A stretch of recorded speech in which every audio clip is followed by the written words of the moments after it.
احمد ویس صاحب سر یہ خیر خدشات ہر ایک کے ہیں. عمران خان صاحب نے خود کہہ دیا, حکومت بھی یہ کہہ رہی ہے جی کہ عمران خان صاحب نے آٹومیٹک اسلحہ لانے کا کہا تھا اپنے لوگوں کو. الزامات اپنی جگہ, لیکن عمران خان صاحب نے خود ایکنالج کیا کہ ان کے لوگوں کے پاس ہتھیار تھے, پسٹل تھے یا جو بھی تھا, بٹ یہ اپنی جگہ بات موجود ہے. لیکن ایک وزیر اعلیٰ کا, ایک اکائی کا یہ کہہ دینا کہ جی میں عمران خان صاحب ہمیں آرڈر دیں, ہم اپنی فورس استعمال کریں گے خیبر پختونخوا کی, یہ بھی کوئی ذمہ دارانہ بیان نہیں ہے. ایسی صورتحال میں ٹھیک ہے ٹیمپریچر کو ہر ایک کو کم کرنا چاہیے, لیکن ریاست کی کچھ اپنی اینٹیسپیشن بھی ہوتی ہے نا, وہ تو تیاری کریں گے, اور وہ کہتے ہیں کھلی چھٹی نہیں دی جا سکتی. اگر دوبارہ پروووکیشن ہوگی تو اسی طرح کا رسپانس ریاست کی طرف سے یعنی حکومت کی جانب سے ہوگا.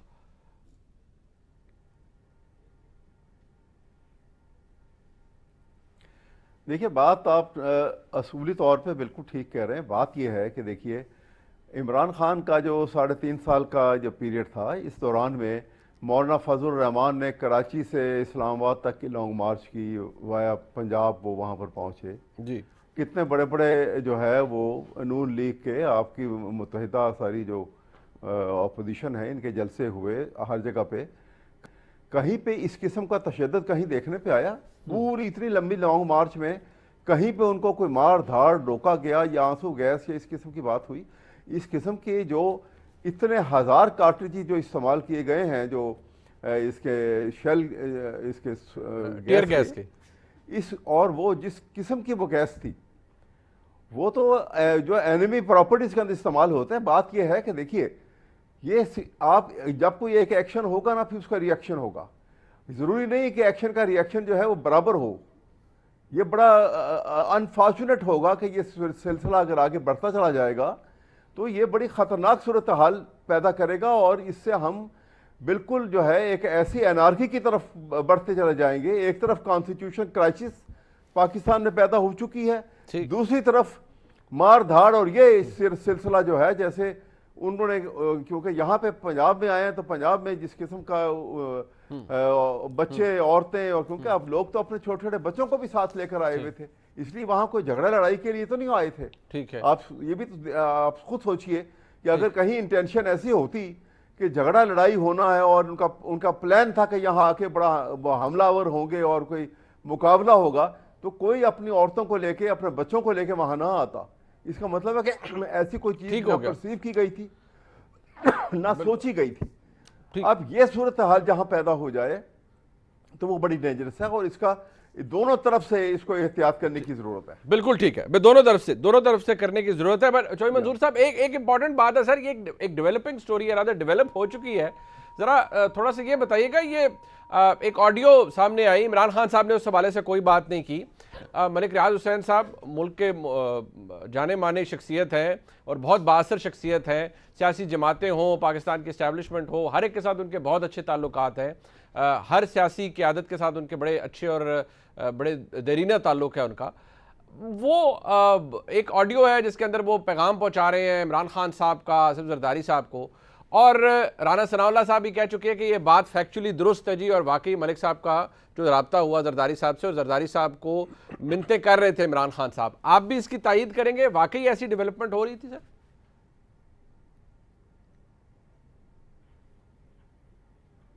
چوہری منظور صاحب آواز آ رہی ہے سر؟ جی آ رہی ہے, اب آ رہی ہے جی. چوہری صاحب آپ سن سکے میرا سوال؟ جی آپ چوہری صاحب, یہ ایک آڈیو سامنے آئی ہے جس میں ملک ریاض ملک کے ممتاز بزنس مین ہیں, بہت بڑے پراپرٹی ٹائکون ہیں, اور ہر جماعت کے ساتھ, پاکستان کی اسٹیبلشمنٹ کے ساتھ ان کے بہت اچھے اور دیرینہ تعلق ہے. وہ آصف زرداری صاحب کو پیغام دے رہے ہیں عمران خان صاحب کا کہ وہ کوئی ریپروشما کرنا چاہ رہے تھے, کہ ان سے پیچ اپ کرنا چاہ رہے تھے. زرداری صاحب نے منع کر دیا, امپاسبل قرار دیا. رانا ثناء اللہ صاحب نے کہا جی یہ بالکل 100% درست بات ہے. آپ بھی اس کی تائید کریں گے کہ ایسا ہو رہا تھا اس وقت, اور یہ کس وقت کی بات ہے, کیونکہ وقت کا تعین نہیں ہو سکا کہ یہ پرانا میسج ہے یا یہ ووٹ آف نو کانفیڈنس کے دنوں کا میسج ہے؟ نہیں دیکھیے, اس کی اوتھینٹسٹی جو ہے اس کو تو مجھے نہیں پتا تھا, میرا یہ کام ہے, یہ تو کوئی لیب ہی کر سکتی ہے. لیکن یہ مجھے ذاتی طور پر علم ہے, چونکہ میں پاکستان پیپلز پارٹی کی جو کور کمیٹی ہے جو 10-12 لوگ ہیں اس کا بھی ممبر ہوں, تو میں ان اجلاسوں میں جاتا رہا ہوں. وہاں پہ یہ مجھے ذاتی طور پر پتا ہے کہ ملک ریاض صاحب کے علاوہ بھی لوگ میسیجز لے کر آ رہے تھے. لیکن پاکستان پیپلز پارٹی نے خود کہا ہم چاہتے تھے کہ یہ 5 سال پورے کریں, اور یاد ہوگی آپ کو زرداری صاحب کی اسپیچ جس میں انہوں نے کہا تھا کہ ہم نہیں آپ کو گرانا چاہتے, آپ جب بھی گریں گے اپنے وزن سے گریں گے. جب یہ اپنے وزن سے گرے ہیں تو اس وقت پھر انہوں نے کہا کہ نہیں اب آپ لیٹ کر چکی, دیر ہو چکی ہے. سیاست میں انہوں نے یہ بھی زرداری صاحب نے کہا کہ بالکل دروازے بند نہیں ہوتے, لیکن سیاست میں ٹائمنگ بھی بڑی امپورٹنٹ ہوتی ہے کہ کب آپ نے فیصلہ کرنا اور کب نہیں کرنا. تو وہ جو فیصلہ تھا, جو بات کرنے کی بات تھی, وہ ٹائم گزر چکا ہے, تو اب کوئی بات نہیں ہوگی. رہی بات یہ جو میں ایک گزارش کر رہا تھا کہ دیکھیں اگر عمران خان صاحب یہاں پہ آتے ہیں اور بیٹھ کر واپس اسمبلی میں چلے جاتے ہیں, جس طرح سے ہم نے اس وقت اس اپوزیشن کو, موجودہ جو حکومت ہے اس کو مشورہ دیا تھا جب 2018 کے اندر الیکشن ہوئے تھے, یہ تو کہتے تھے کہ اسمبلی میں جائیں ہی نا, آپ کو یاد ہوگا. تو پاکستان پیپلز پارٹی نے اس وقت بھی کہا تھا کہ نہیں اسمبلی میں جانا چاہیے, یہ فورم بالکل نہیں چھوڑنا چاہیے. تو میں اب بھی یہ مشورہ دوں گا کہ یہ اگر فورم میں آئیں گے تو ان کی پالیٹکس کے لیے بہتر ہوگا, لیکن اگر آپ نے باہر نکلنا ہے تو پھر سب سے پہلے اگر لوگوں کو بتانا ہے کہ آپ کتنے سنجیدہ ہیں, آپ کے پی کی گورنمنٹ توڑیے, اور کے پی کی گورنمنٹ توڑ کر بتائیے کہ میں اس قدر سنجیدہ ہوں, میں اس سیٹ میں نہیں جانا چاہتا. اور اگر آپ نہیں توڑتے تو پھر آپ اپنے ساتھ بھی دھوکہ کر رہے ہیں اور لوگوں کے ساتھ بھی دھوکہ کر رہے ہیں.